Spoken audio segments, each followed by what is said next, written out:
Um, Fred has joined the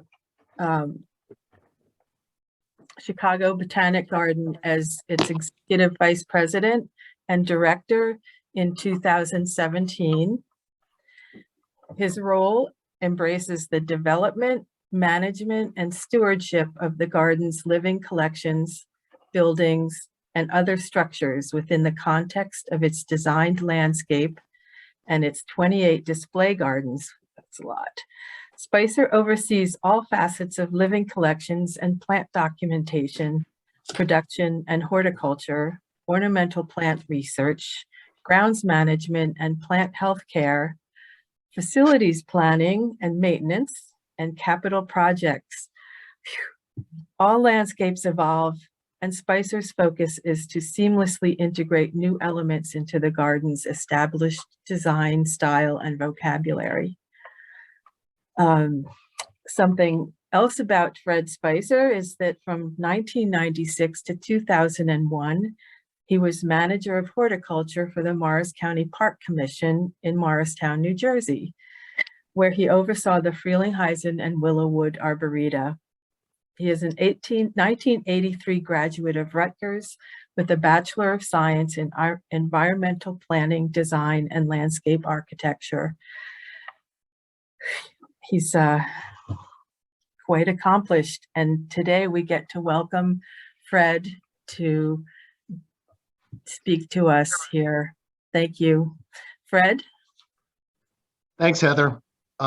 Great to be with you all, even remotely, and it's kind of one of the silver linings of what we've all gone through in the past couple of years is learning to do this kind of thing.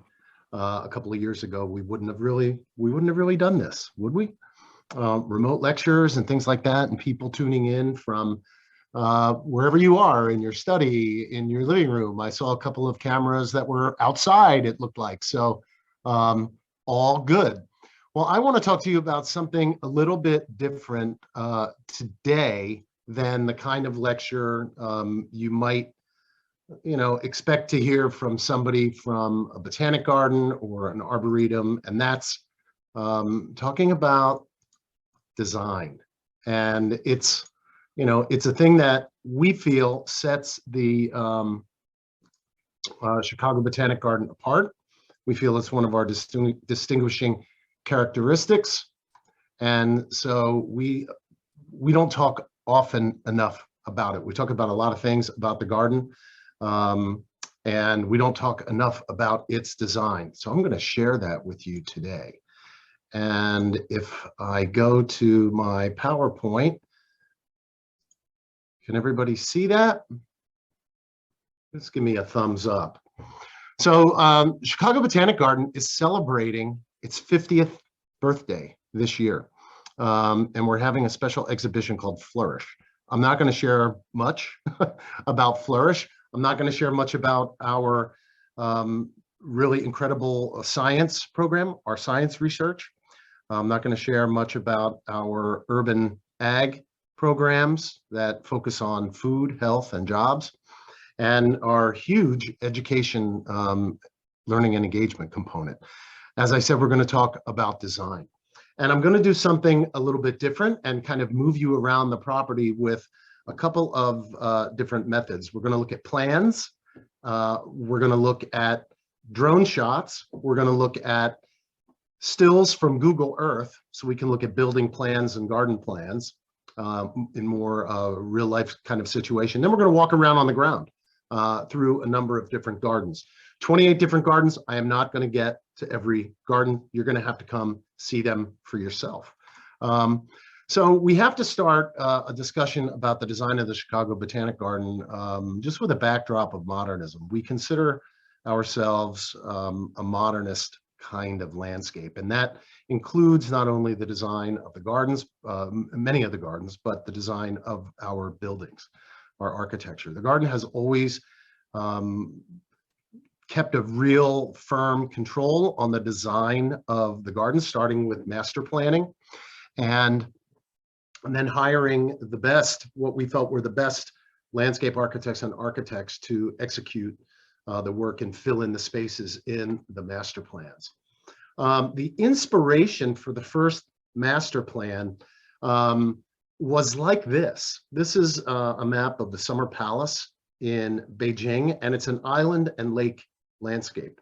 And the actual inspiration for our design at Chicago Botanic Garden is no longer extant, but this gives you the idea where you have islands and a lake system, and you have bridges that connect the islands. So water is a real important part of the garden.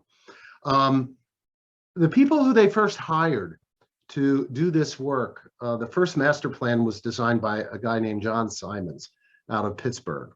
And John Simons, just coincidentally, wrote that book, Landscape Architecture. That was my first college landscape architecture textbook. So for me to be the steward of a landscape that Simons designed sort of writ large, that brings the stewardship piece of this to a full circle for me. And it's an honor and a privilege to work at the Chicago Botanic Garden, truly one of the nation's, if not the world's, great botanic gardens. A little bit later, an understudy of Simons came into the picture. His name is Jeff Rausch, and Jeff's firm, which became Environmental Planning and Design, later Marshall Tyler Rausch, now MTR, designed a number of gardens. The handout shows all the gardens, all the buildings, the bridges, who designed them in the years they came into being. So I'm not going to focus too much on those kinds of details. But let's talk a little bit in general about the overall landscape. 385 acres. You see there's 9 islands and a lake. There's a river corridor, which is designed. The shorelines have a particular modernist flair, which I'll show you in some of the plans.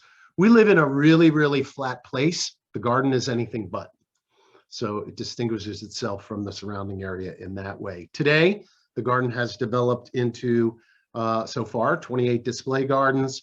There are collections areas which are more arboretum-like in style, big flowing beds. We're not really going to look at those. Total of those managed areas you see there. And then the balance of the site is our 6 natural areas. We manage the whole property. We manage the lakes. We manage the lakes more than you might imagine. And the islands are linked in a series of bridges and some causeways. Some of the causeways are underwater, so you can't see them, but the water's just not quite deep enough so that you can't drive like a lawnmower or a backhoe from one island to the other for maintenance and management. So looking at 1964, you know, the parent organization of the Chicago Botanic Garden is the Chicago Horticultural Society. It dates back to the World's Columbian Exposition in Chicago. That was when our organization was founded. And for many years, we had no garden. And talk of a garden sort of ebbed and flowed. And it wasn't until the 60s where we entered into an agreement to manage a piece of property owned by the Forest Preserves of Cook County, which is an extraordinary organization.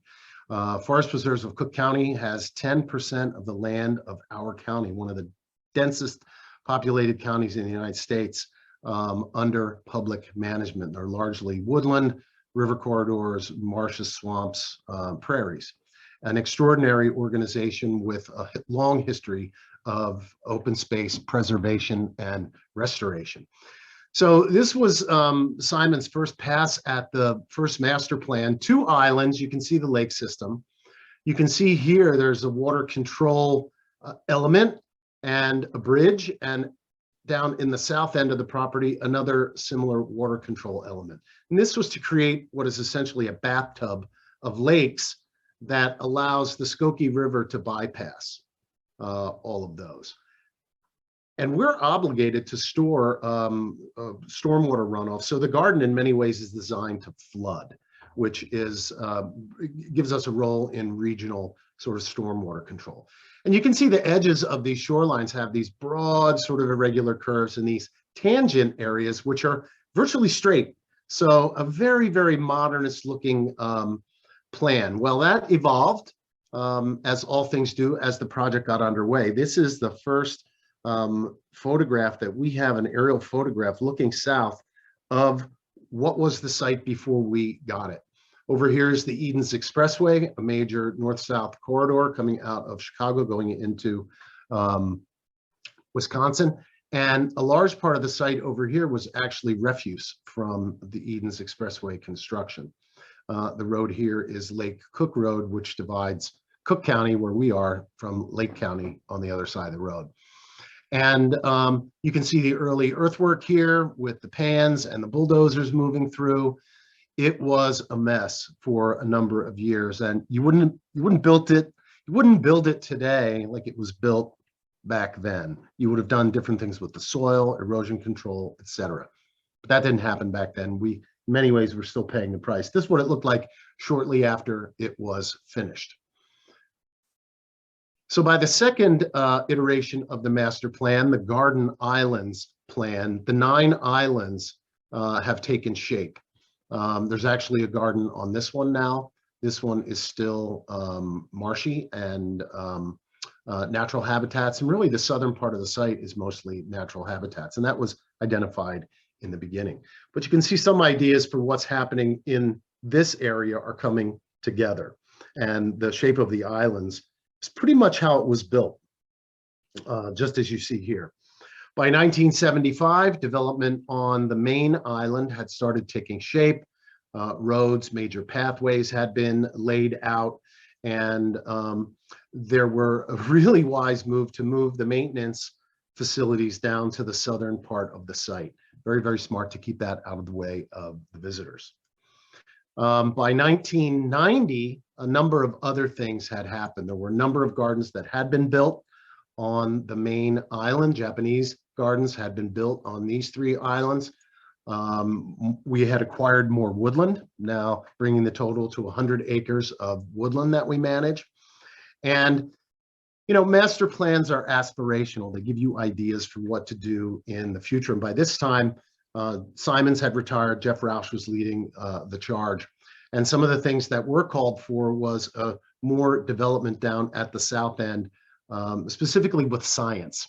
More development at the north end, specifically with learning and engagement. So we started to mature from this purely visual botanic garden with collections of plants to an organization that did a lot more science research and a large-scale effort for public education. One of the things that this plan aspired to was putting a new administration building down on a bridge at the south end of the site, sort of in this area. That would have been really, really interesting. That never happened. The administration building went actually up there, a lot more convenient, better relationship to a number of other things. But that's the nature of master planning. Sort of ideas get put out and sort of accepted, rejected. And as good as master plans are, they try to predict the future, but it's really hard to predict the future, and that's especially more so now than it was in the recent past. So jumping now to 2012, when the most recent master site plan was developed, this was also aspirational, as well as sort of codifying things that had already been built and done. A couple other things that happened subsequent to this master plan was a trail system that for bicycles and pedestrians that connects the north and the south. It's called the North Branch Trail, and it connects the Green Bay Trail, which you can walk or bike if you have a mind to, from Chicago to Green Bay, Wisconsin. And in doing so, you come through the Botanic Garden. Other things was the construction of a learning campus, which included a learning center, included a lakeside educational facility called the Kleinman Family Cove, and a garden called the Grunsfeld Children's Growing Garden, which is a fruit and vegetable garden specifically for the programs that we run out of this center. And one of the programs that we run is a nature preschool, and it's sort of built on a European model of every day the kids go outside. So this inside-outside thing is integral. It doesn't matter if it's raining, snowing, 10 degrees. The kids are outside for a part of that class, and we have special classrooms and overseen by state education facilities. And the truth is, if we had We have 2 classrooms. We have 2 classes a day for 3-year-olds and 4-year-olds and 5-year-olds. And if we had designed and built 6 classrooms, we would have filled them up. So we built it and they came. Some other things, we recently, one of the first projects that I sort of got to oversee the construction of was a new production facility. The nursery had been built year before I got there, and then we started building new head house, greenhouse facility. Then we just finished last year a new evaluation garden designed by Peter Wirtz from Belgium. I'll show you just 1 or 2 slides of that toward the end. But this big aspirational element, which shows an enlarged visitor center, shows this parking idea, shows this grand boulevard entrance, that has not been built yet.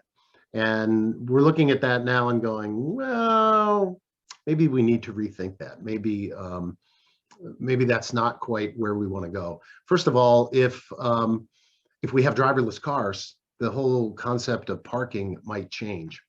And we know this is going to cost a great deal of money. It's going to be a big disruption. So we're kind of waiting on that. And although we are in the midst of another construction project right now. So let's look at existing conditions. We still have the old parking, which is kind of very confusing. And so the aspirations for that are on hold. So there we were in 1963. A similar vantage point from early this year shows the garden as it looks pretty much today. That line indicates the property line. There's the Edens Expressway. There's Lake Cook Road. You see that dam, that water control system here, which shunts the Skokie River away from us and down our property line. It doesn't enter our lakes unless it overflows in this area. And then we start to fill up and as part of that regional stormwater situation. So we're not going to go into this, but I just wanted to mention that we do have a number of natural habitats. It's a key part of our management. One of our science expertise areas is in ecological restoration. We're part of the Millennium Seed Bank. We are collecting seed from the most common species that make up the tall grass prairie, which Illinois is the prairie state. There's only 1% of the original prairie left.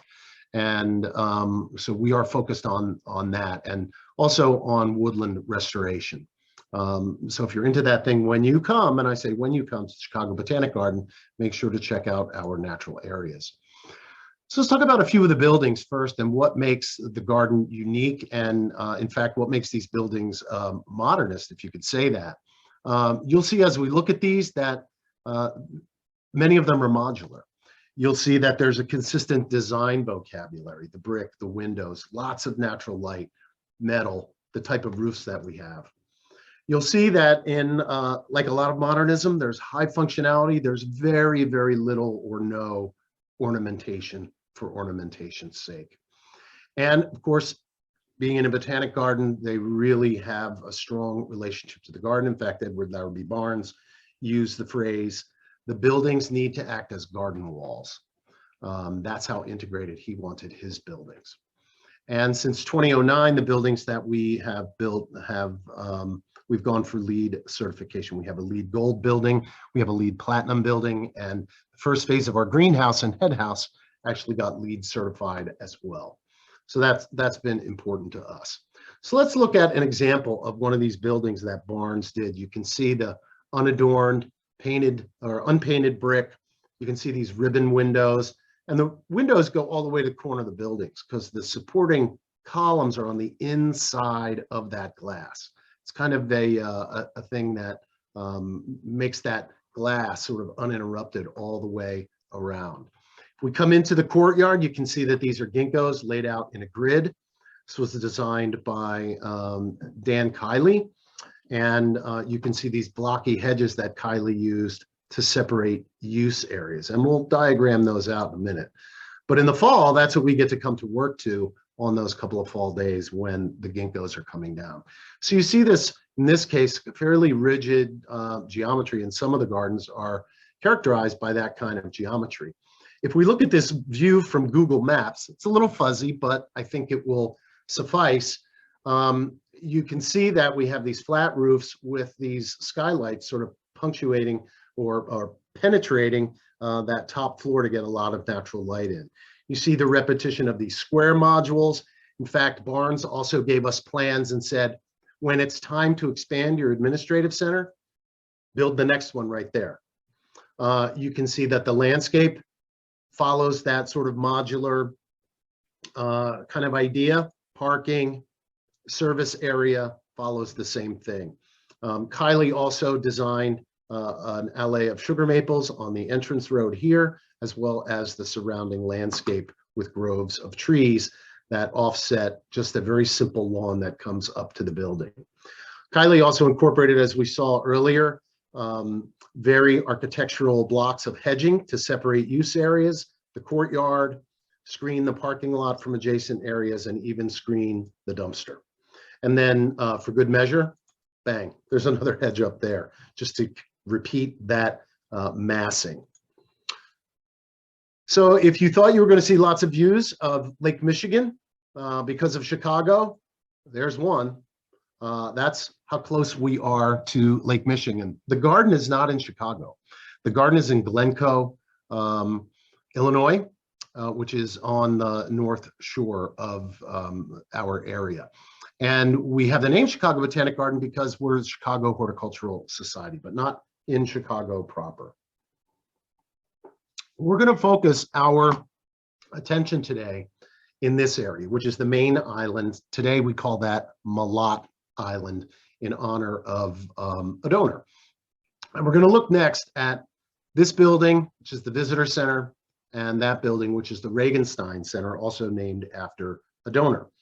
And when we were doing the original plans for the visitor center, we were told, build the visitor center for 1 million visitors.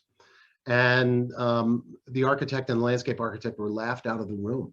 No one could imagine that back in the 80s. And now our visitation is 1.2 million visitors a year. And if you look real closely, you can see a construction site. That's today, out in front of the visitor center, where we are making some changes in front of the visitor center to accommodate a little that rise in visitation. You can see some similarities from the air from this drone shot between the visitor center and the Regenstein Center. You can see they have a modularity. You can see these flat roofs and this combination of raised roofs that have these light chimneys that allow light into the middle of the buildings.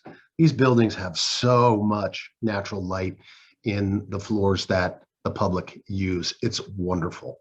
And you can see that standing seam metal, in this case copper, on those roof areas. So here's standing out in front of the visitor center. We talked about the horizontality that Barnes's buildings have in common. There's this emphasis on flat planes, this dramatic cantilever of the porte cochere, and the way it's kind of suspended, and this little detail up here where the roof and what looks to be a supporting pillar don't quite meet. It's an important little architectural detail. That additional little shadow line adds to the drama of that low overhang, or that high overhang. Standing seam metal on the front and on those vertical sides. Now, if we look at this from, again, this Google Earth view, we see the main axis going in. This is how you enter the garden. You come through the porte cochere and then over a bridge to get onto Malott Island. There's a cross axis that's in the middle of this building with skylights here and here. You have those angled roofs that have the light chimneys right in this area. And then you have the modules of the building, the porte cochere, the main visitor area. You have a cafe on the left. You have a gift shop on the right. You have restrooms and backup shop for cafe, you know, the kitchen. You have backup shop storage and offices for the gift shop. You have loading docks on each side that service the functions on the respective sides. And then you have outdoor decks. But you can see the whole thing is just a repetition of these rectangular forms in a symmetrical kind of layout. So as I come in the porte cochere, this is what I see, lots of glass, and I can look all the way through the building and I can see garden on the other side.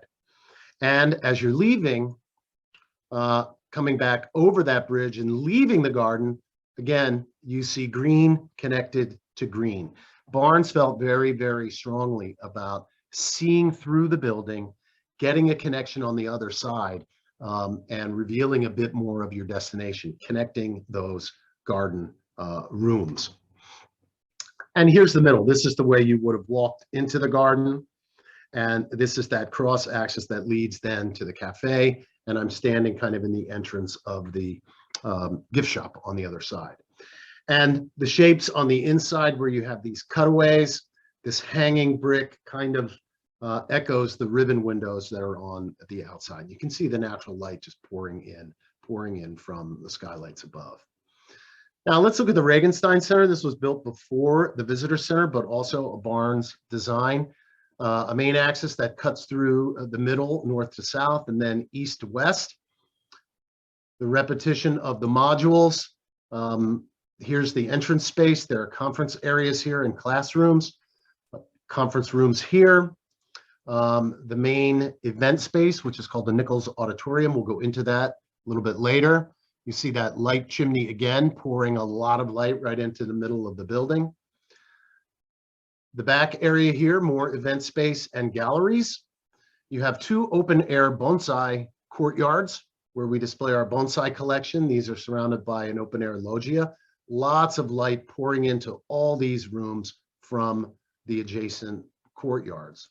You have porticos east and west that connect the building to the gardens. In this area, you have our display greenhouses, which Barnes again, boom, boom, boom, just a module of a square module. And then you have another event space that sort of pours out the back and is along, gives you a lakeside event area. So here we are looking at the Regenstein Center. And you see the construction is very, very similar to the style of the Visitor Center and the style of the Administrative Center, the ribbon windows. Here surrounded by a birch forest. And you can see the hydrangeas, you can see the vinca, and this is white on white on white on white. White daffodils in the spring, lots of ferns, lots of texture. And the effect is these windows, you get the birch forest reflected in the windows.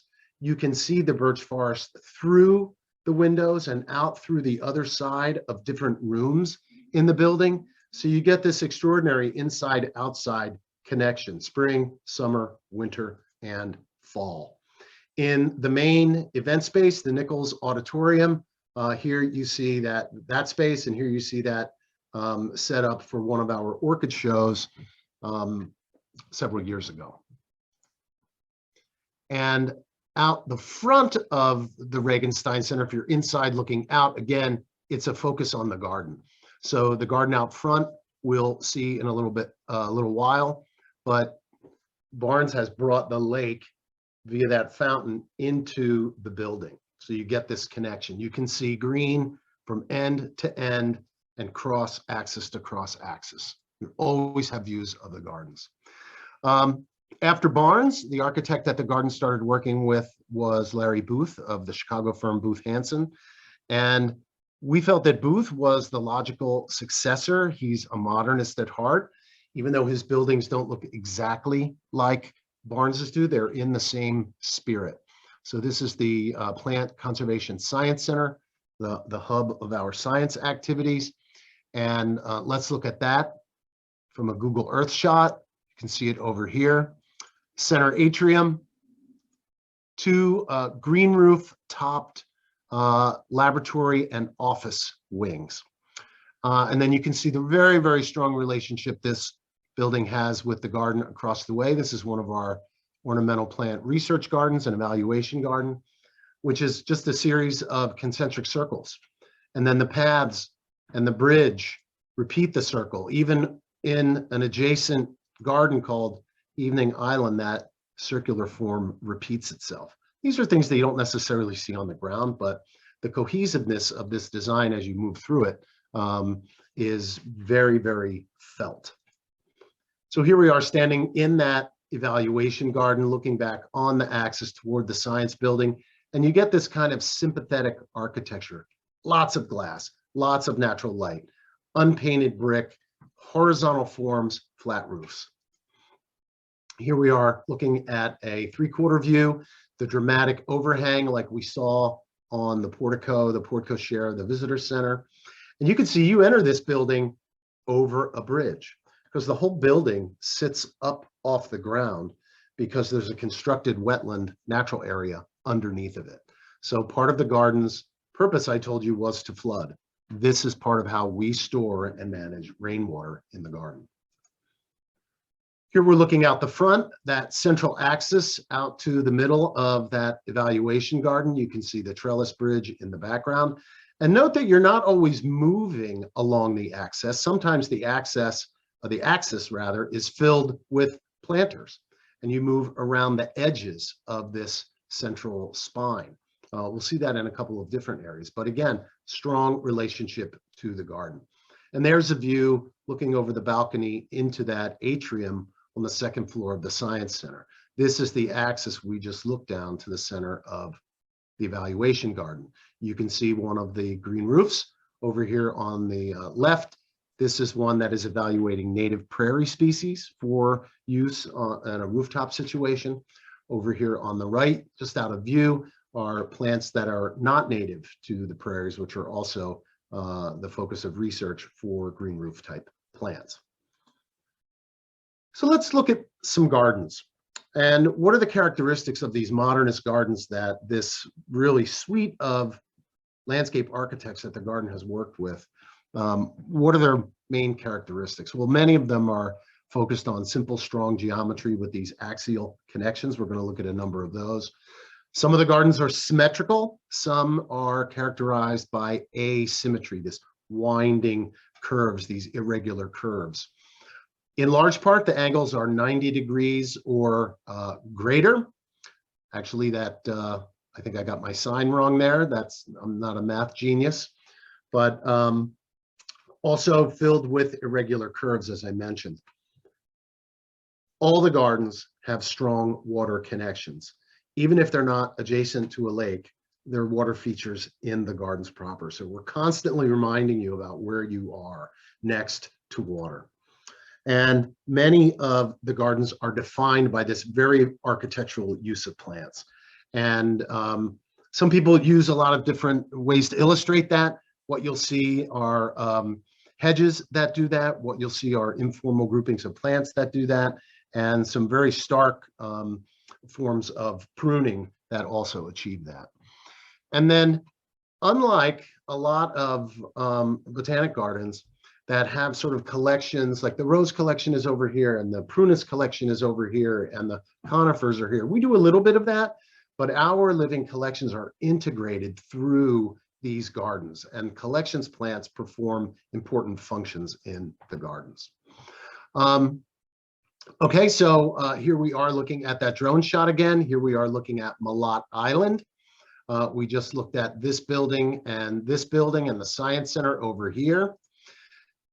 Let's look now in Google Earth View, and where are we going to go first? Well, there's those axial lines around the Regenstein Center. If you come in from the Visitor Center, you're walking that way. The first cross axis that you get to is a big important one, and it goes from water to water, bottom to top. And we're going to walk along that, and we're going to see the gardens that are strung out like jewels along this major pathway. The gardens that surround the Regenstein Center on the main island, many of them have very, very strong axial connections. Many of them are characterized by symmetry. There are other gardens sort of on the perimeter. On the upper left, there is a conifer garden. There's a waterfall garden with a dramatic 68-foot high waterfall. There's on the right-hand side a garden called the Sensory Garden. Down on the lower right, there's a series of home landscape gardens, native plant garden, herb gardens, shrub borders, things like that. These gardens have a very sort of casual, what we used to call naturalistic kind of design, where you see these broad sweeping curves, the paths kind of get larger, wider, and narrower in these curves. We're not going to spend really a lot of time in those today. We're going to look at some of the other ones. Again, 28 gardens, I had to pick and choose. Okay, so where are we going to go? Now, I told you that we're not in Chicago, but there's Chicago. I told you how flat this area is. It is flatter than you can imagine. It's really flat. But again, we're going to look at some of the gardens that are strung out on the left side of this main axis from the Regenstein Center. You came in from the visitor center here. The first major cross axis you hit, water to water, goes that way. There's another minor cross axis there. That's where we're going to start. You come in from the visitor center there, and the first gardens that you come to are almost of a pair. This one's called the Crescent Garden. This one's called the Heritage Garden. The Crescent Garden is really built for display. And one of the other things that we feel sets us apart is our focus on seasonal annual displays. We do 3 seasonal annual changeouts per year. And when I say a changeout, I mean sometimes we erase the whole garden and we start again. And this planning starts 2 years in advance. And I'll show you some of the results of that planning. But look at the shapes that these gardens are focused on. First thing you do when you come to that cross axis, you cross the bridge coming from the visitor center. And oh, there's the other cross axis that goes through the Heritage Garden. It's really a series of concentric circles. And in fact, the circle that describes the outer perimeter of the Crescent Garden here overlaps with and is the same size as the one that defines the outer perimeter of the Heritage Garden there. And again, a series of concentric circles that go inside. Inside of the Heritage Garden, there's a square, which is the main gathering area. And then even inside that, there's a circular fountain. So let's go down on the ground. Here you are walking out of the visitor center over the Green Bridge. We do extensive annual displays on the bridge. Those also get changed out 3 times a year. And you're going to walk across this axis, and the Crescent Garden lays out to your right and sort of takes you gradually down to water. A series of semicircular beds filled with annuals in between. Used to have boxwood. The boxwood got taken out by -27, my second winter there. We decided to leave them out. We consulted with a designer, Peter Meyer. Peter said, you know, now that the garden has matured with these sort of shoulders and arms of these cloud pruned different species of boxwood and yew and arborvitae, the framing elements of the willows, now the garden has some arms around it. So we don't need those boxwoods to hold it together. You're also seeing a view out to one of the islands at the garden that nobody goes on to. The public is not welcome on these islands. This one's called Bird Island. And in the spring, there are about 90,000 daffodils that come into bloom on that island. One of our early season wows to complement the tulip display that happens in the Crescent Garden. And there you can see in a different season, you get another view of these cloud pruned yews that hug the path. You can see a summer view looking out from this direction out to the fruit and vegetable garden. You can see that giant fountain in the middle of that lake and how the willows frame those views. So when I say we do a complete change out, this bed will be reduced to nothing. Tulips will go in the fall. The bed's blank over the winter. Tulips make the spring display. When the tulips are done, they come out, they get composted, summer goes in. Sometimes we do a complete change out for fall. Sometimes we'll just sort of pull out the plants that have exhausted themselves or may not quite be frost tolerant, and we'll plug in some other plants that will get us through a few frosts. Here's a good example of a late summer. That year we did a lot of tropical plants. and then one of the fall looks with grasses and sedges and mums. Yeah, that was the year before the boxwood went. And now we're looking back down toward the lake on that cross axis. The Heritage Garden is behind me. And even though this garden is symmetrical in its hardscape, and we use symmetry in the designs of these annual beds, the framing elements are not symmetrical. The massing of yews and arborvitae and boxwood is different from side to side. The numbers and the spacing of the willows is different from side to side. And one of the elements that I think helps give the whole thing scale, especially in this circular gathering space, and as you're moving from side to side, is a colonnade of upright European beech. Now, we prune these. Every year, we sort of tune these up and keep that cigar shape very, very tight. Another view looking back along that axis toward the visitor center, you see how the colonnade kind of marches along, and it holds that side of the garden together. And as you move up through the crescent garden, up the stairs or ramps that go around either side, through these upright elements, you get to this platform and your first views of the Heritage Garden. And the Heritage Garden, again, a series of concentric circles, planting beds, hedges. There's water integral with this garden, a square gathering space up top, and then the circle in the middle of the square is another water feature. You can see at spring, we've activated the space with a number of trough gardens full of minor bulbs, pansies, other little spring blooming gems. And you're looking down that long axis to one of the porticos on the Regenstein Center, which sits over here. So the outermost layer of this garden is actually an elevated hedge of bald cypress. I've never seen this plant pruned, let alone pruned into an elevated hedge anywhere. And that was really the thought behind this when the garden was first being built. It's in homage to the oldest or longest operating botanical garden, which is at the University of Padua in Italy. And that garden began as a walled garden for medicinal plants. It was a physic garden, and there was a wall around it because the monks were the only ones allowed in. The plants were very valuable.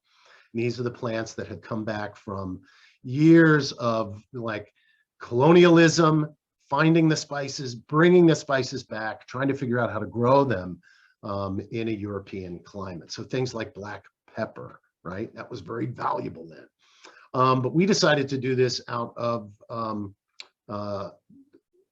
taxodium or bald cypress. And my predecessor, Chris Jarontowski, who really built the garden for 40 years, when the designer, Jeff Rausch, said, oh, these are going to be arborvitae, Chris said, I don't want to use arbor. I want to use something different, something no one else has used.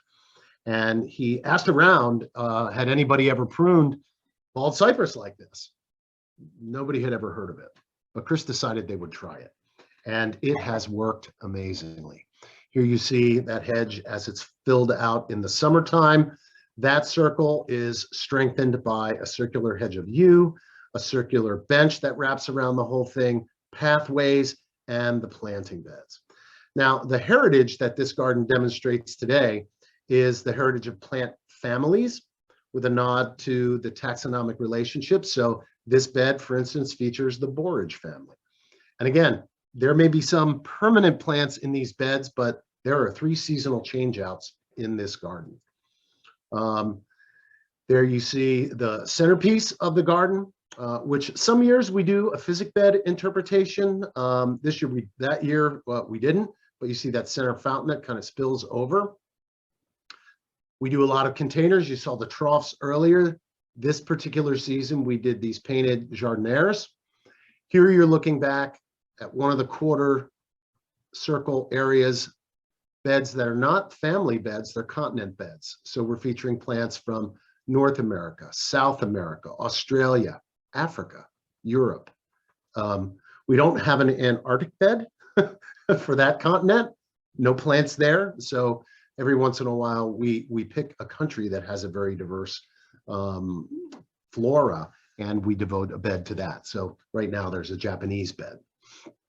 We do a lot of aquatic plants in these deep pools.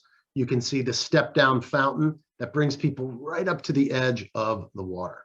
And then a quarter of this garden, we break the sort of circular theme, and we've given it over to the father of taxonomy, Linnaeus. And Linnaeus is shown in this sculpture sort of reaching over to pick a plant out of a stylized European meadow kind of idea. So this garden does pay homage to plant classification, but it is always a riot of color. This particular year over on the left, we interpreted the center fountain to be the flower of a purple coneflower, you know, with that sort of fuzzy middle and then the purple ray flowers out along the perimeter.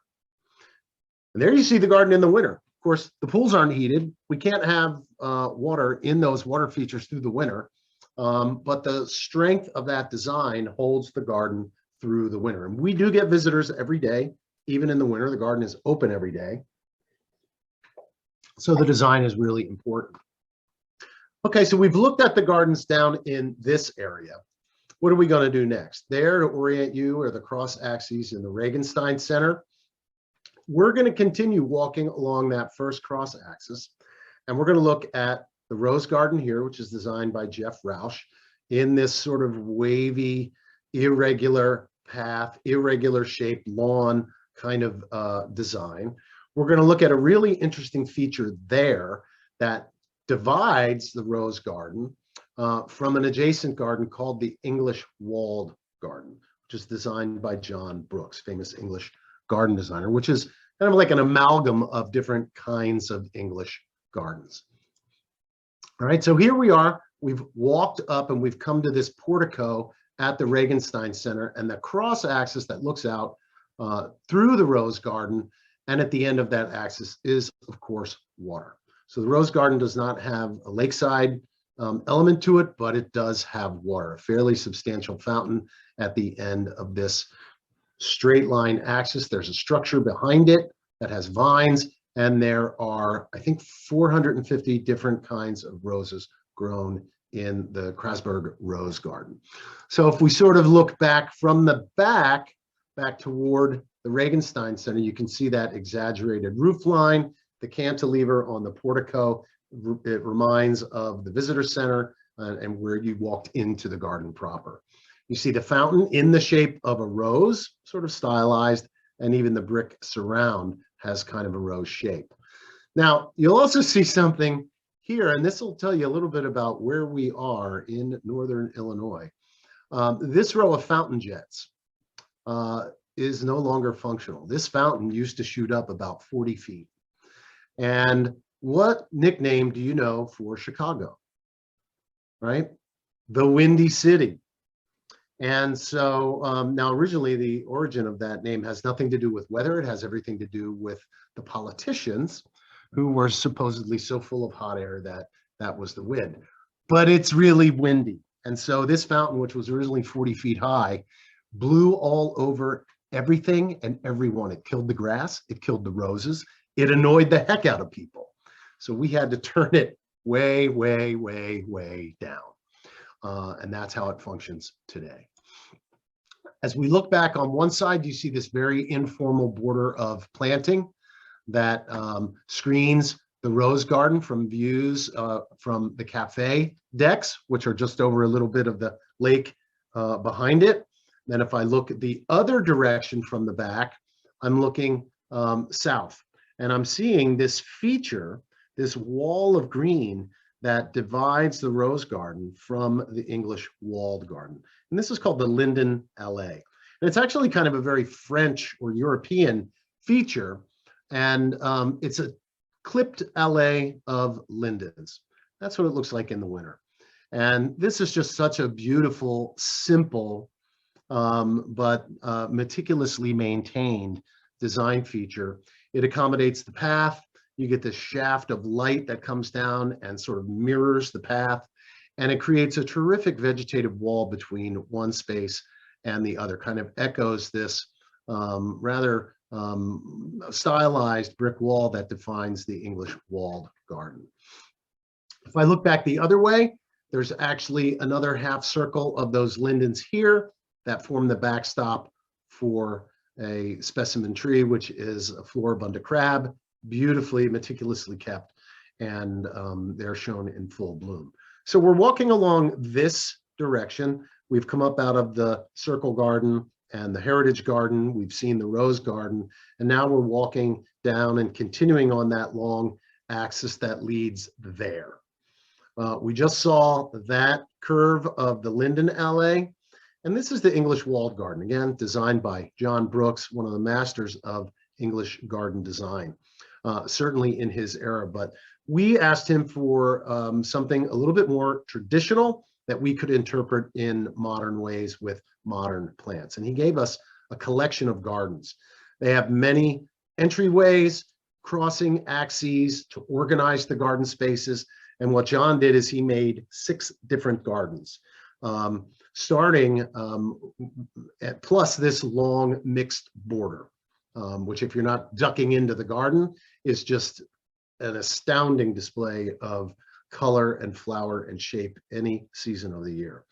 But the gardens are the courtyard garden, which is meant to be like a little town garden. The cottage garden hints at a more cottagey kind of area. The checkerboard garden, so-called because of the checkerboards of boxwood that are in here. The pergola garden, which sort of bisects this pool that's shared between the two.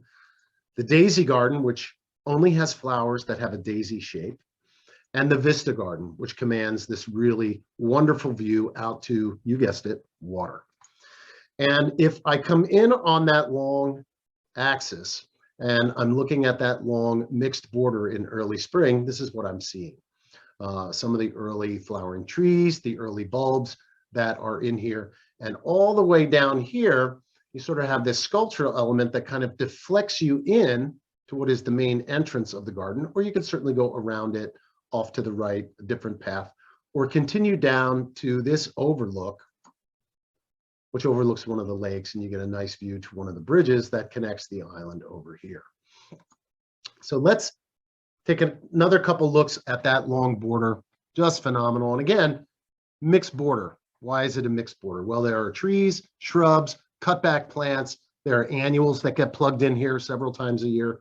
There are grasses, there are bulbs, there are all kinds of plants in this mixed border. And the idea is you are supposed to get interest every day of the growing season, never fail.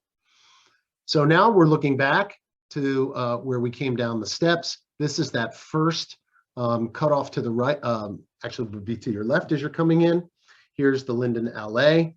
We're going to peek our heads in there and see what that first path looks like. You can see the backdrop that the Linden Alley gives and really sort of extends that wall even higher with a wall of green to complement the wall of brick.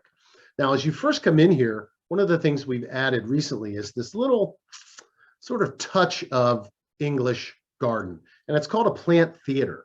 And it's a fake. It's not a real piece of furniture. It's attached to the wall, but it's sort of like for this little boutique collection of plants that we grow in our greenhouses for just this purpose. So here you have a late spring display of dianthus or sweet William. Here you have an early spring display of muscari, grape hyacinths. That was 2 years ago. This year we did a display of iris reticulata for early in the year.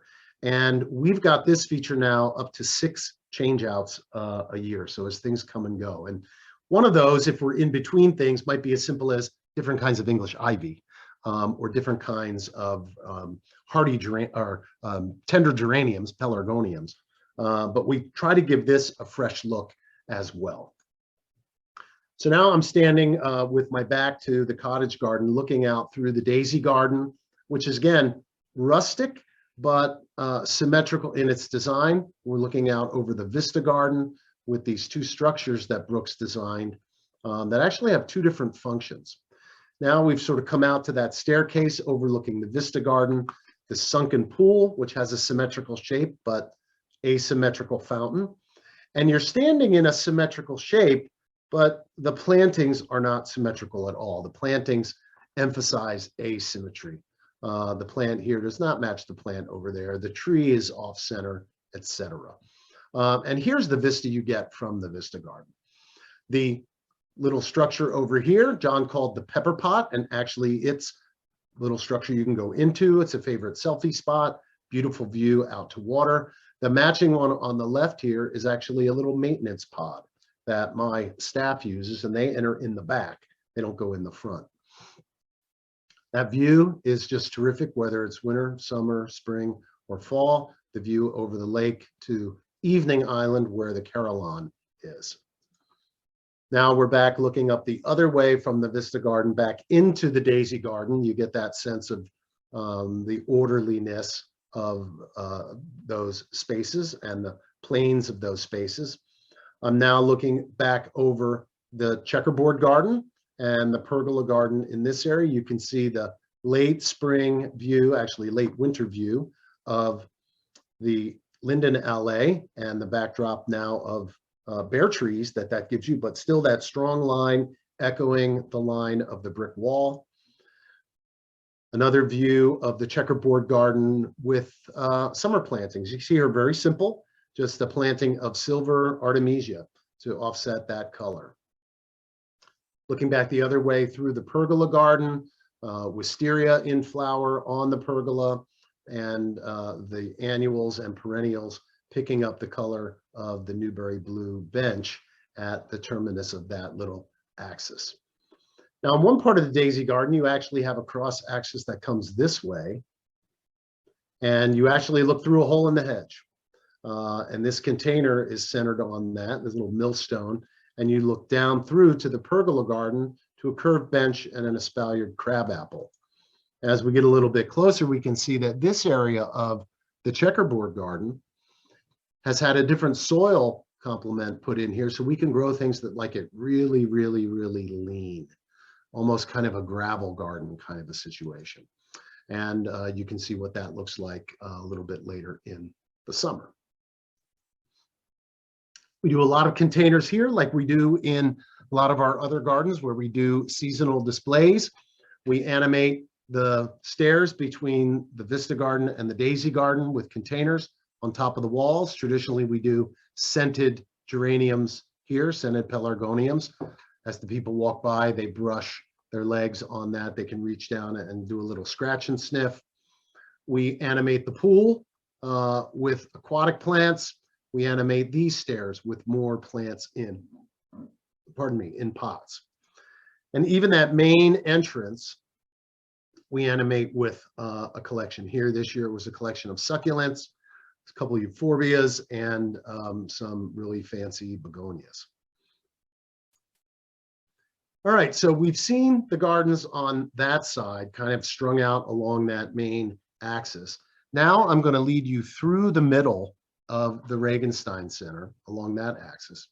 We're going to look at the two bonsai courtyards, which have all these axial relationships with interior spaces that they are adjacent to. And we'll also look at the circle garden over on the right. So we're going to start right here, and we're kind of going to look both ways.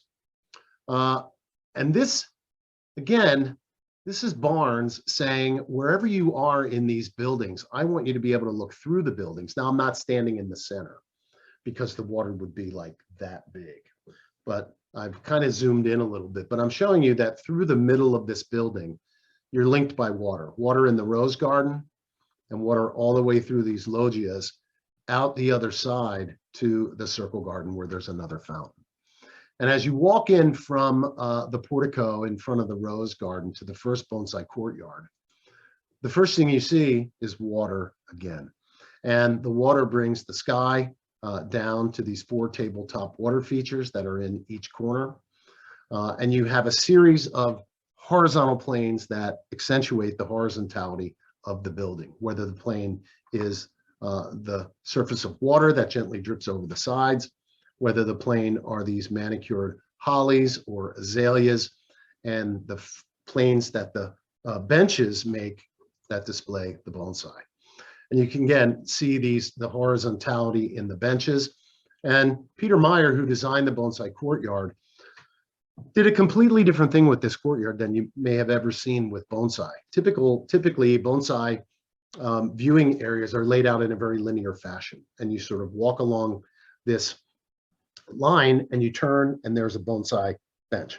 And you walk and you turn and everything is to your right. This facility lets you view the bonsai from virtually every angle. And the opaque glass that stands behind them provides really interesting but plain backdrop. There are 16 bonsai benches in each courtyard, 32 total. We have about 300 plants in our bonsai collection, about 75% of which are show quality, which means we would bring them out at any time. And here's a view in the spring when, in a year that the azaleas flowered. Some years the azaleas don't flower. Some years the buds get frozen off. And here you see that center event space in the Regenstein Center called the Nichols Auditorium with this sort of light chimney. And remember, we stood in there and saw the orchid show decorations. Well, this room, this event space, opens up through a cross axis to both bonsai courtyards. So I'm going to show you what the bonsai courtyards looks like from standing in the Nichols Auditorium. This is the view you get. You get this view on axis, and you can see what Peter Meyer's done with the paving material that goes from large to small as you walk into the center of the space. And he did that very, very consciously because he wanted to play with the sense of scale. Bonsai aficionados from all over the world have come to look at our courtyards, and no one's ever seen anything like it. And bonsai masters have called it the most beautiful bonsai display they've ever seen. And it certainly is striking. And you can come every season of the year, and we constantly are rotating the collection out to the public. So if you come in spring, you're going to see some spring stuff. You're going to see azaleas. You're going to see prunus. You may see a very old bald cypress reflected in the back of that opaque glass that hasn't even leafed out yet. And if you come in the fall, you might see ginkgo and you might see other interesting things as well.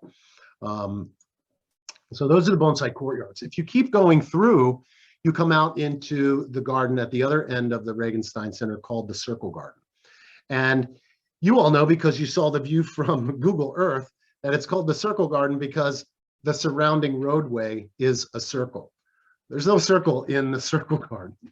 In fact, if we look from the roof, it's a series of squares, rectangles, etc., even down to the boxwood, these clipped boxwood that form this kind of rhythm as you walk out. There's the center axis.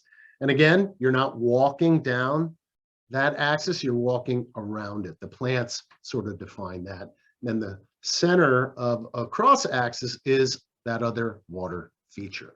So let's get down in the garden and see what it looks like looking back. You see that, again, that dramatic portico and the way the boxwood squares emphasize the horizontality and the form of that building.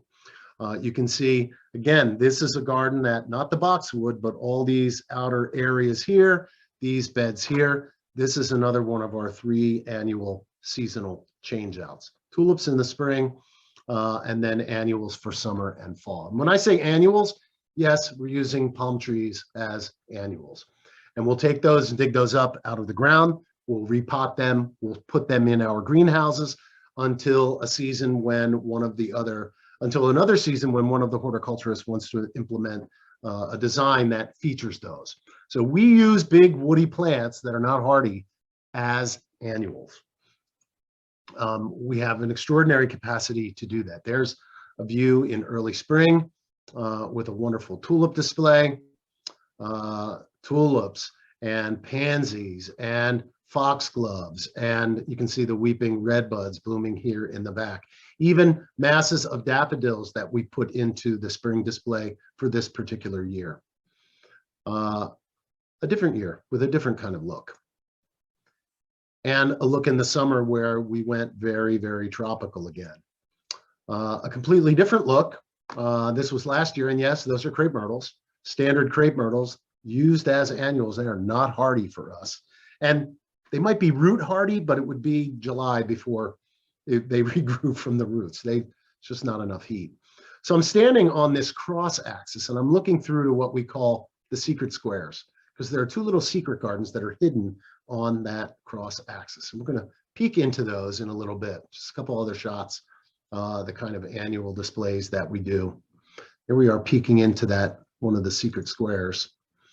A fall display where we've gotten salvias, grasses, sedges, even the tubukinas here will take a little bit of frost. These bromeliads actually more frost tolerant than you might think. And then a fall look with mums and pampas grass, again planted as an annual. So here I am again looking across that cross axis through an archway, vegetated archway through the secret squares. And we do those 3 seasons annual changeouts as well. And we played a little bit with the idea of what would a knot garden look like if we used these kinds of plants? And what would it look like if we used bromeliads and sedges?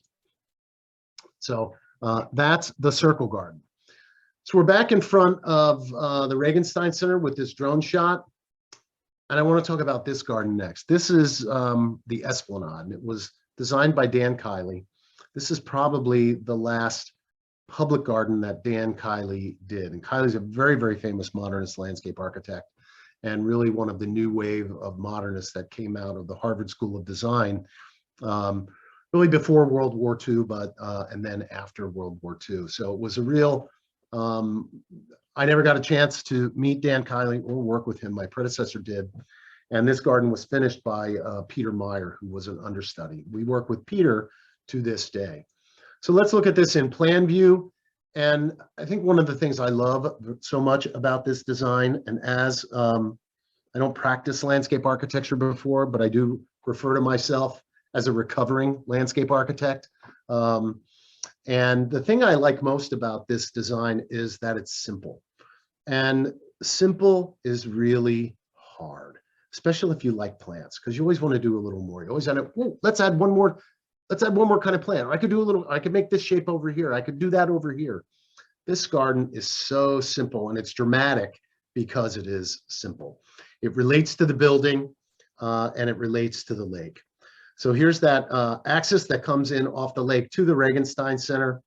Here's the cross axis as if you came in from the visitor center, a minor cross axis as if you came in from the Heritage Garden. And what it is, it's a rectangle of lawn. It's 2 rectangles of gravel with double row of elms in each one. It's a semicircular terrace at the water's edge, which is part of this promenade that goes around the water's edge. It's a forecourt in front of the building. It's a big staircase in front of the building so that the building is treated properly. And it's a staircase going down to the lake. Boy, it's so simple and so dramatic. There it is from inside the Regenstein Center looking out, just flows so naturally to the lake. The lake is in the building. Now, this is one of the sculptures that we have in the garden for our 50th anniversary this year. Typically, there's a 45-foot fountain in that lake, and you saw a glimpse of that earlier. We activate these terraces and the forecourt and the area around the walls here with a lot of containers, again, in that 3-season kind of thing that we do. Here we are looking at the containers as for how they look for this summer. Taking a long view, looking back at the Regenstein Center, looking across the Esplanade lawn, you see the double row of elms on this side, gravel underneath, and just a little hint of it on that side. At the edges of this garden are some very simple spaces for seating. You can see over here some seating nooks and a sculpture nook, but very simple plantings, squares of boxwood, ground covers, screening for the garden beyond. And on the other side, a series of fountains. This is another fountain that used to be 18 feet high, but too many people got wet from the water. So one of the reasons Kiley put the fountains here is for sound. He really wanted to make the rest of the world go away in this garden. Here it is looking back. Some autumns, we don't do anything in this area. We'll just do something near the steps. This particular autumn, we brought out some of these massive mum pots, and these are about 5 feet across. And again, looking back to that simple, very, very elegant view of the Regenstein Center, how it connects to this garden and landscape. And again, looking out the other way, I think this is so beautiful, so simple. And we do beat the heck out of this lawn because we do all kinds of things on it. We put a tent on it sometimes. We put bands on it. We put audiences on it. I really like it with nobody on it. Which also means I don't have to repair the lawn. Just a couple of miscellaneous things that I wanted to hit on before I leave you for today. I wanted to talk a little bit about the Japanese garden. This is really a masterful Japanese garden situated on 3 islands. This is the first island, Kyoto. Sifuto is the second island. And then the third island is called Horojima, the island of everlasting happiness. This is another island that the public is not welcome to. And in the philosophy of this type of Japanese garden design, that island is the land of the immortals. So you may go there someday, might not, but it is an aspirational island. It's an island of attainment. So you get your first glimpse of that island from the arched bridge, which signifies that you're about to enter into a very different kind of world. You're leaving one world into another. You get your first hint of Horojima as you come over the bridge, but then what the designer, Koichi Kawana, has done is just so masterful. This is a very, very different kind of Japanese garden. If you've been to many traditional Japanese gardens, there's a lake in the middle, and you walk around the perimeter and you look in at the lake from different vantage points. This is 3 islands where the lake is on the outside and the path is in the middle. And for most of the journey, Koichi-san doesn't let you look at the lake. He's hiding the lake from you. He wants you to see the garden that's in front of you and not the lake. Then he reveals things sort of sequentially.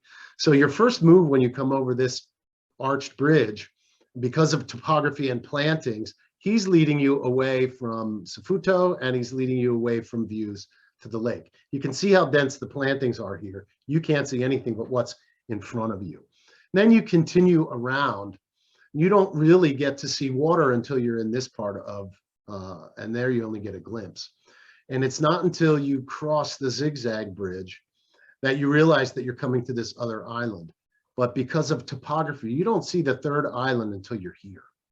And again, it's just this really masterful game of conceal and reveal that the designer has set up.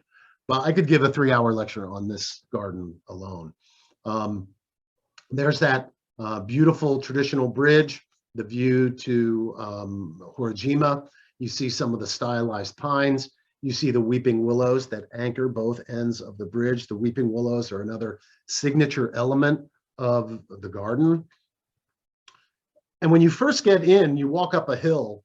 And if you're there on the right day, this is one of the wows that you're greeted with, these rolling mounds of clipped Korean azalea.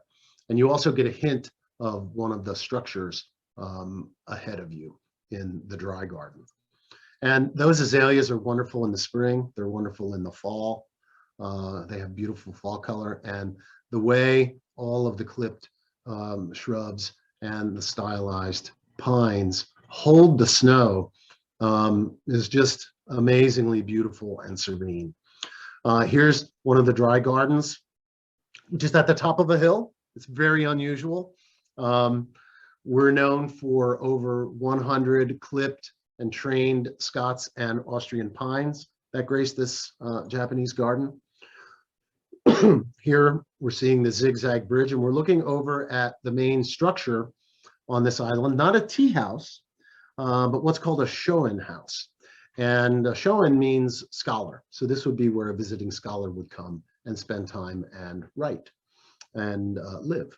And so this is coming over to the third island, that island Horojima. Another view of the shoin house, you can see it is over the water.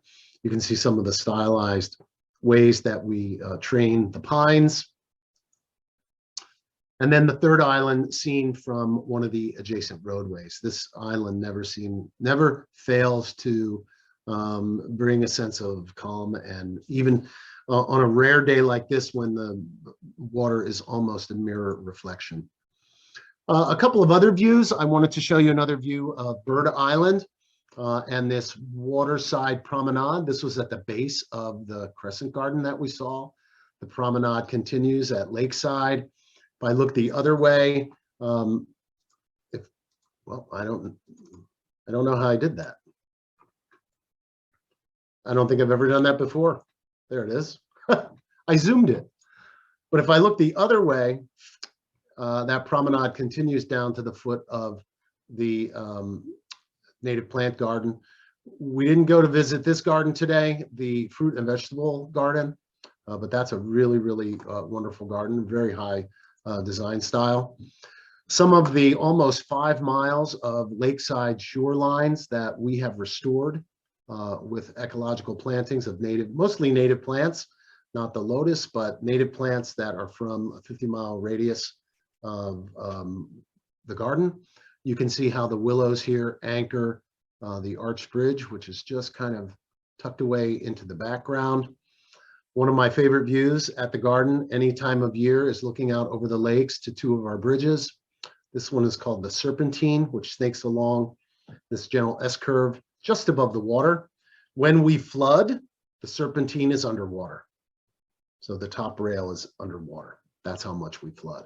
And you can see the arched bridge in the background. Again, seeing how the weeping willows anchor both sides of the bridge and really give you doorways from one space to the other. One of our research areas, this is the Lavin evaluation garden right outside the Plant Science Center. Here's that trellis bridge that we saw. We have an ongoing evaluation of all of the new echinacea. If you go on our website, you can see the results of past evaluations. Usually herbaceous plants are a 3 to 5 year period of evaluation. We just concluded, haven't written it up yet, but we just concluded an evaluation of hardy hibiscus. We've been doing this since 1985. We have the largest and longest running one in the country. We just tripled our evaluation space with a new garden, but I'll share just another couple of, I guess, what are iconic sort of shots from the garden. This is early iris in the sensory garden with birch and 7 sunflower. The crocus lawn on Evening Island with the carillon in the background. A beautiful display of early spring narcissus at the Learning Center. This is a LEED Platinum building. Next time we'll go in there maybe. And then our new garden, which is the Shida Evaluation Garden, which we just opened late last year. This is designed by Peter Wirtz. And this will take our architectural use of plants to a new level. Because there are crabapple tunnels that we will coat with crab apples, pruned tight and trained around that frame. There are hundreds of feet of European beech hedge that will train 7 feet high and 3 feet wide at the base. And there are acres and acres of plant evaluation space that are tucked in and among the grasses and masses of yews. You'll have to see this one for yourself when you come to the Chicago Botanic Garden. If you come this year, you'll see some of the sculptures for our 50th anniversary. This is Patrick Doherty's The Rookery. Patrick is a willow sculptor that works out of Chapel Hill, North Carolina, and you may or may not, you may have seen his work in other places, other museums and botanic gardens. And I'll just leave you with that shot again, because it's that 3rd Japanese island, Horojima, on a morning when the fog rolled in, and that happens. That happened early this morning here in front of my house. We're less than a mile from the lake, and some mornings in could be spring, could be summer. The temperature will go down about 20 degrees, and you'll be in a fog bank. But it's been a real pleasure taking you through a little bit of the Chicago Botanic Garden, the history of design, and the designers that have been here.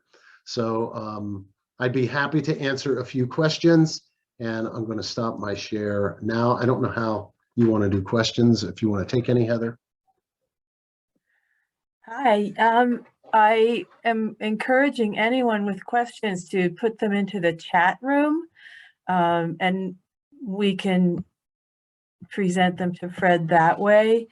Otherwise, I can't really see if you're raising your hand or anything like that. If you really want to unmute yourself and just jump in and ask a question, I suppose that's okay too. Well, here's a couple from the chat. How do the light chimneys work with snow? They're glass. They're glass on those sides. So the snow doesn't affect the light chimneys at all. Something was adorable. I don't know exactly what was adorable. Maybe had to be the plant theater in the English. Yes, it was the plant theater. Yeah. How does the garden survive heavy snow? Well, you would be surprised that we do not get as much snow up here as you think. It's actually quite dry. We get probably half of the annual precipitation that you get in northern New Jersey. A heavy snowfall for us is real rarity. 6 inches is, we are standing up and taking notice. What often happens is we get, we'll have a week of snow, but it'll snow an inch like 7 or 8 times. We're on the wrong side of the lake. Typically for lake effect snow, we're on the western side of the lake. Michigan gets all of the lake effect snow from Michigan, Lake Michigan. But heavy snow, we don't shovel off everything. We shovel off the main paths. We close a lot of the other garden paths until we get to it. We do not use salt at the garden.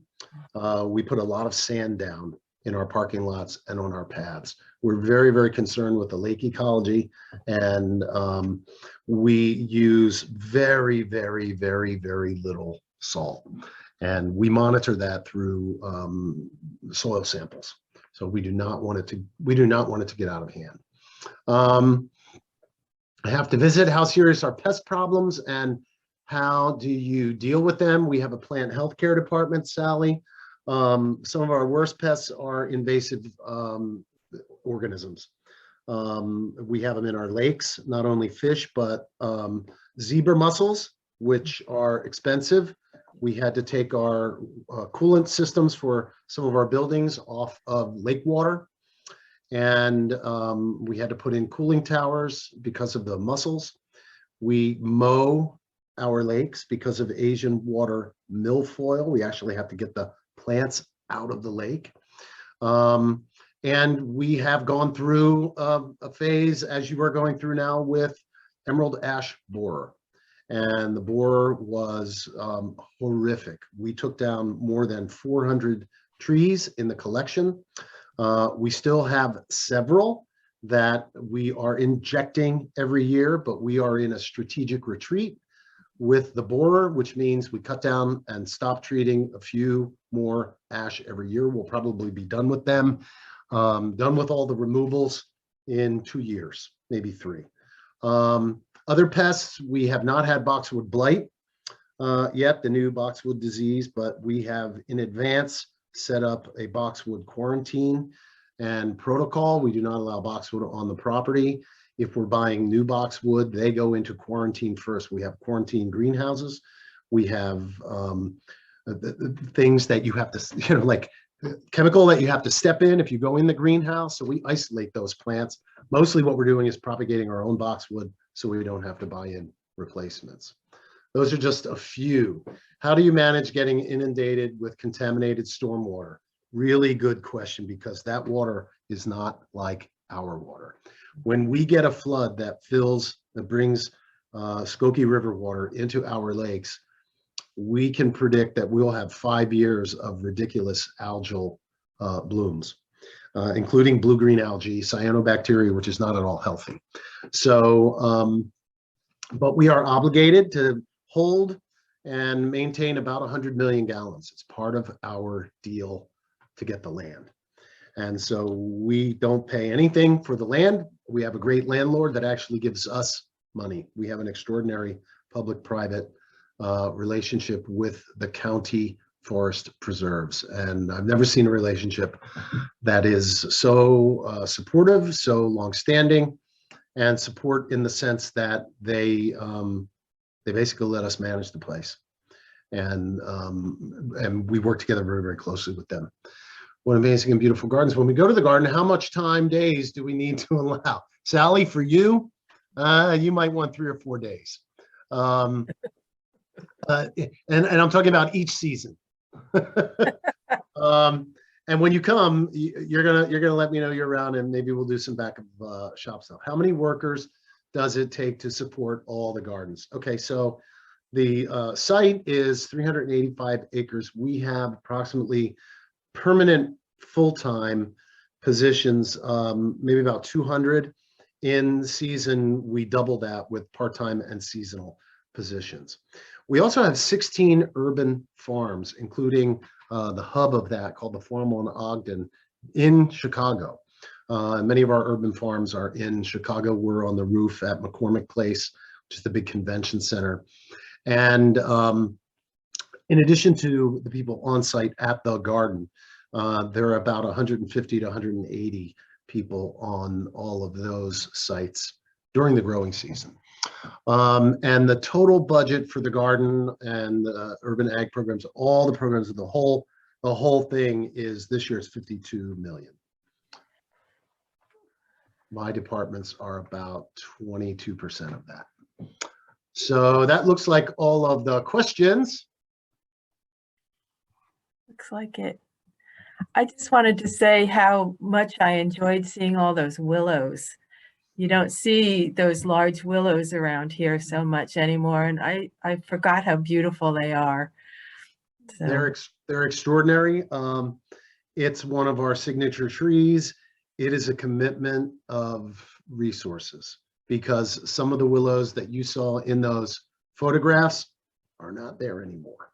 Because last year we took 3 big ones down. Oh. So and we start again. You know, it's a garden. Willows do not last a long time.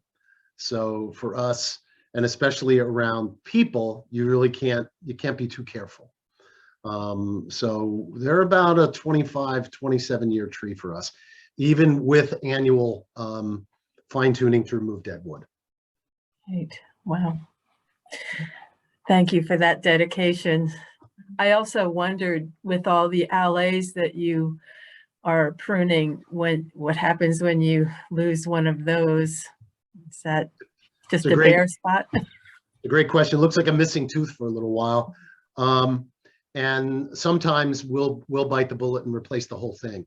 Now with that linden alley, the linden alley, we have lost a couple of trees in that, and they've been replaced. Next spring, we will do an excavation with an air spade of that entire alley. We won't take up the paving, but we'll take up all the soil to about 8 inches that we can get to. And we'll do a deep root fertilization, and then we'll put a different kind of soil mix back on top of those roots. That, I'm hoping, buys me another 15 to 20 years. Yeah. The double alley of elms in the Esplanade, that is the 3rd planting in the Esplanade. The first 2, they tried oaks. And the first planting didn't make it through the construction. It was an existing alley. The second planting, they tried to go back with oaks. That was a disaster. And so we went with hybrid elms. Those are doing great. Good. I don't think I've ever seen such the modernistic garden that, you know, it really is impressive. And I thank you so much for showing us what part we could see. I just saw in a note, maybe the Friends could sponsor a trip to Chicago Botanical Garden. I'll see if we can work on that. You know, and there's great gardens downtown, the Lurie Garden, Millennium Park. There's a really wonderful garden arboretum not too far from us. One of our sort of program partners that we work with, the Morton Arboretum. The Morton is, they're celebrating their 100th anniversary this year, coincidentally. And there's a great conservatory downtown, the Garfield Park Conservatory. So there's a lot to see in Chicago. Great city, great food, great attractions. Okay. Well, thank you so much for spending your afternoon with us, Fred. We really appreciate it. Okay. It's nice seeing some familiar faces and familiar names. Bye, Yeah. everyone.